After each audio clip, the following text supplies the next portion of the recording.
News 28 मराठीमध्ये आपले स्वागत आहे। आजच्या मोठ्या बातम्यांबद्दल बोलूया। 12 कोटीची प्रॉपर्टी 500 रुपयांच्या स्टॅम्पवर बक्षीस पत्र करून घेतली। राष्ट्रवादीचे युवा नेते पंकज भैया दबडे यांच्याकडून करण्यात आला मोठा स्फोट। हल्ली पंचवार्षिक निवडणुकीचे प्रचाराची धुमधाम चालू असताना राष्ट्रवादीचे युवा नेते यांच्या मोठा धमाका। त्यांनी भारतीय जनता पार्टीचे युवा नेते वैभव दादा पाटील यांच्यावरती जबरदस्त आरोप करण्यात आले। ओबीसी समाजाचा वेळस असणाऱ्या इसमाची जमीन खरेदी पत्र करून त्याला आदर्श कॉलेजवरती कामास ठेवले आहे। या इसमाचे नाव दत्तात्रय मिटकरी याच्या कोट्यावधीच्या जागेचे 500 रुपयांच्या स्टॅम्पवर बक्षीस पत्र करून घेतल्याचा आरोप करत भाजपाचे नेते यांनी याबाबत आज आपल्या सभेतून खुलासा करावा असे आवाहनही युवा नेते यांनी केले। वडिलांचे विधान, या विटानगरीतील रहिवाशांना माझ्या कातड्याचे जोडे करून घातले तरी त्यांचे उपकार फिटणार नाही, ते उलट मुलगा नागरिकांचे कातळ काळात असल्याचा आरोप पंकज दबडे यांनी केला। काय म्हणाले पंकज दबडे, चला जाणून घेऊया। इंडिया न्यूज 28 पुणे विभाग प्रमुख दिलीप गायकवाडची रिपोर्ट।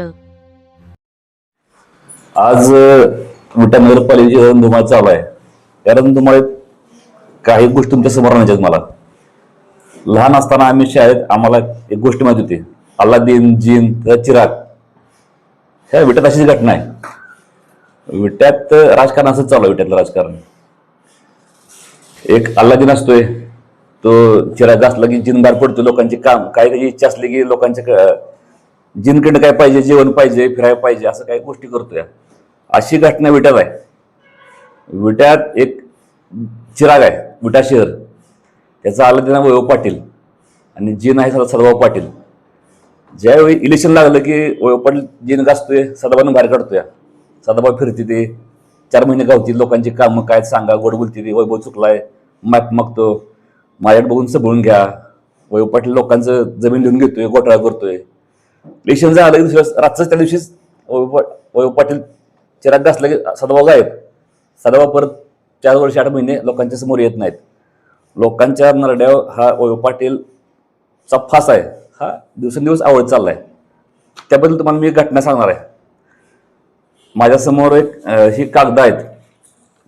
त्या घटनेतली अशी माहिती आहे की विटा नगरपालिकेच्या हद्दीत भाजपचे नेते वैभवदादा पाटील यांनी एका ओबीसी जो मनोरुग्ण आहे, ज्याला काही कळत नाही, वेड आहे, याची जमीन लिहून घेतल्या आणि त्याला आदर्श कॉलेजवर एक उचलते डांबून ठेवल्या, नजरगैद ठेवल्या। त्याला बाहेर सोडत नाही। ती त्याची 10 ते 12 कोटीची प्रॉपर्टी 0 रुपये स्टॅम्प ड्युटी भरून हनुमंतराव पाटील चॅरिटेबल ट्रस्टचे नाव करून घेतल्या।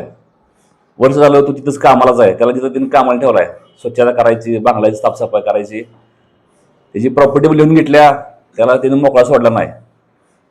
असाच एक पाठीमाग आता घोटाळा झाला पुण्यात, असं लोकांच्या पार्थदादा पवारांचा। त्या विषयात आंबड या कंपनीने जमीन त्यांना माघारी दिली, व्यवहार रद्द केला, त्यांचा व्यवहार तिने रद्द केला असं आमच्या दिसतंय आम्हाला सगळं। या विट्या शहरात घडलेली ही घटना आहे। जो ज्या व्यक्तीचं नाव आहे दत्तात्रय हिरू मेटकरी, त्याची जमीन 500 रुपयाच्या स्टॅम्पवर, हे त्याचं दस्त आहे, 500 रुपयाच्या स्टॅम्पवर लिहून घेतल्या। त्या जागे जमिनीची किंमत आहे 10 ते 12 कोटी रुपये, आता मार्केट व्हॅल्यू आहे। सरकारी व्हॅल्युएशन 1,26,00,000 रुपये आहे आणि ती जमीन फक्त 500 रुपयाच्या स्टॅम्पवर दस्त करून घेतलाय, देऊन बक्षीसपत्र करून घेतलंय। हनुमंतराव पाटील चॅरिटेबल ट्रस्ट, त्या दस्ताला वैभव पाटील स्वतः हजर आहेत। असे हे फसवणूक करून घेतल्या। त्या वेड्या माणसाला काहीही कळत नाही। मी पत्रकारांना आवाहन करतोय, तुम्ही त्याची मुलाखत घ्या, त्या व्यक्तीची जावा कॉलेजवर तिथं आहे बघा, ती मुलाखत घ्या।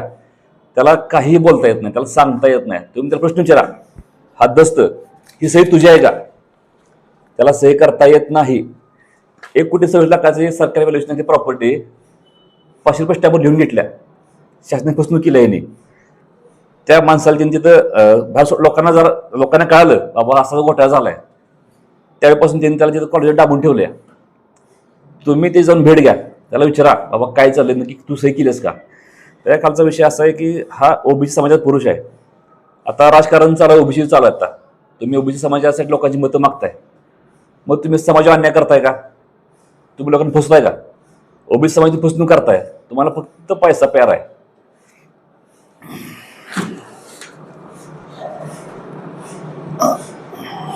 शहर शहरातली शादी जी लोक आहेत ज्यांना काय कळतंय त्यांच्या तुम्ही जमीन लिहून घेतलेत, पाठीमाग पुसून घेतलेत, वडाला काम त्यांनी सोडला पाहिजे हे वडाला काहीच कळत नाही, ते जमीन लिहून घेतल्या.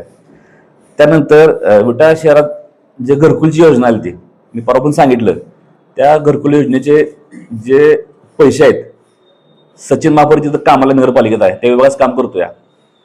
सचिन महापौर एखादा माणूस फाईल घेऊन गेला, ती फाईल जमा करून घेते तिथं, तो सांगतो वय पाटलाकडे जावा, त्याने सांगितलं प्रकरण मंजूर होत नाही. तिथं गेलं की त्याचा व्यक्ती त्यांना भेटतो, व्यक्ती भेटतो, त्याचं काम होतं. ज्यावेळी त्याचा चेकचं पैसे जमा होते त्या खात्यावर, त्यावेळी पाटील 2 माणसं पाठवतो त्याकडे, व्यक्तीकडे द्या, मी ह्याचं काम केलं मला 25,000 द्या, 50,000 द्या, असं माझ्याकडे काय नाव आहे ते ज्यांच्याकडे वय पाटील पैसे घेतलेत. शासनाचं जे घरकुलचे पैसे आहे ते वय पाटलाला अधिकार मागायचा नाही, हे लोकांचे गोरगरिबांचे घर बांधायचे पैसे शासन दिले ते. मग हे फडणवीस साहेबाला ह्यांना चालणार का? जे तुमचे वरचे आलेले पैसे हा वय पाटील लोकांचे पैसे सोडणार, पैसे मागतो. माझी विनंती आहे सगळ्या जे घरकुलचे जे जे कामं झालेत, तुम्ही त्याला धडा शिकवा. तुमचे त्यांनी पैसे घेतलेत ना, तुम्ही त्याला पैसे घेतल्याबद्दल तुम्ही त्या मतात त्याला धडा शिकवा, त्याला तुम्ही थांबवलं पाहिजे आता, अशी माझी त्यांना विनंती आहे. आता सदाभाऊंच्या सोशल मीडियावर थोडा क्लिप फिरतात की 50 वर्ष झालं मी लोकांची सेवा केल्या, माझं कातड्याचं तुम्ही चप्पल करून काढलं, माझं फिटायचं नाही ते. आणि ह्याच्या अपोजिट काय, ह्यांचं पोरग कातड्याची चप्पल कातडं काढून ह्यांचं लोकांची कातडी काढते. ही तुम्ही लोकांच्या पुढे घटना आणली पाहिजे. वैभव पाटील असा व्यक्ती आहे की विटा शहराला आजगरगा असा इटोळा काढलाय, इटोळा काढून जसं पाहिजे तसं अशी प्रॉपर्टी असं घालतोय गाड्यात, लक्षात घालतोय परत ते, की ह्याला कुठे थांबलं पाहिजे. आता तुम्ही बघताय वैभव पाटील लिस्टमधून गायब आहे, सदाभाऊंचा चेहरा पुढे घेऊन काम चालू आहे. सदाभाऊ अजून किती सांगणार काम करणार इलेक्शन नुसतं, सदाभाऊ परत गायब, त्यांच्या संस्था निवांत, म्हणजे हे परत लोकांपासून होत्या. त्यामुळं त्यांची संध्याकाळी 7ला त्यांची सभा आहे 7ला, त्यांना मी 4 प्रश्न विचारणार आहे. त्या सभेत त्यांनी उत्तर लोकांनी दिली पाहिजे. ती बाबा माझा पहिला प्रश्न असा आहे की ओबीसी समाजाच्या दत्तात्रय मेटकरीची जमीन तुम्ही माघार देणार का? दुसरा प्रश्न असा आहे की या इंजिनिअरिंग कॉलेजवरून त्याला सोडणार का तुम्ही? विटा शहरात त्याला तर तुम्ही आणला पाहिजे, त्या घरी त्याला सोडला पाहिजे. तिसरा विषय असा आहे की घरकुलच्या लोकांचे पैसे वैभव पाटलांनी घेतलेत ते तुम्ही माघार देणार का? विट्यात बऱ्यापैकी लोकांना माहिती, त्यांच्या कार्यकर्त्यांना माहित आहे की वैभव पाटील लोकांना पैसे मागतोय. मग हे पैसे लोकांनी माघार दिले पाहिजे, हा त्यांना मला प्रश्न आहे. तुम्ही लोकांचे पैसे माघार देणार का? चौथा प्रश्न असा आहे की विटा नगरपालिकेचा कारभार सदाशिव पाटील बघणार का वैभव पाटील बघणार? इलेक्शन पुरतं तुम्ही स्वतः पुढे येताय आणि वैभव पाटील मागे ठेवताय. इलेक्शन झालं की त्या आत करताना तुम्ही बाहेर जाताय, तुम्ही त्याला कॉप्ट करणार, परत नगरपालिका कारभार ते बघणार, परत मागचं चालू. नगरपालिकेचे सगळ्या टक्केवारी वाढल्या, लोकांची काम होत नाही, लोकांची अडणूक होत्या. त्यामुळे त्यांना प्रश्न आहे, माझा कारभार करणार तुम्ही लोकांना सांगा, तर वैभव पाटील करणार का सदाशिव पाटील करणार? लोकांना तुम्ही सांगितलं पाहिजे. तुमच्या चेहऱ्यापुढे लोकांची फसवणूक तुम्ही करताय, लोकांना गोड बोलताय, भावनिक करताय, लोकांना तुम्ही आता क्लिप परत येत की मी प्रिय विटेकरांनो तुमची सेवा करायला संधी द्या मला, ही सेवा तुम्ही लोकांची करताय का? आणखीन एक घटना आहे, त्या उद्या तुम्हाला मी देतो त्या सगळ्या घटनेत, त्याचं माझ्या प्रूफ माझ्याकडे कागद आहेत त्याची. ह्या जो दत्तात्रय मेटकरी जो पुरुष आहे त्याचं मेंटलचं सर्टिफिकेट कागद माझ्याकडे, त्याला मंदरुग नाही, त्याला रत्नागिरीच आहे, हे माझ्याकडे आहे, हे तुम्हाला देतो मी, दस्तावेज कॉपी मी तुम्हाला देतो. ओबीसी समाजाच्या लोकांची फसवणूक होत्या असा माझा आरोप आहे. फसवणूक सदाशिव पाटील व वैभव पाटील दोघं करतात. ओबीसी लोकांनी शहाणं व्हावं, नाद सोडावा, त्यांच्या पुढे आम्ही तिसरा पर्याय उभा केलेला आहे. आम्हाला एक संधी द्या काम लोकांची तुमची सेवा करायची. त्यामुळे ओबीसी लोकांनी विनंती आहे की तुम्ही एक वेळ फक्त तुम्ही हे सगळं माहिती घ्या, नक्की त्यांनी केलंय का नाही. मी पत्रकारांना दस्त सर्टिफिकेट हे सगळं देतोय मी.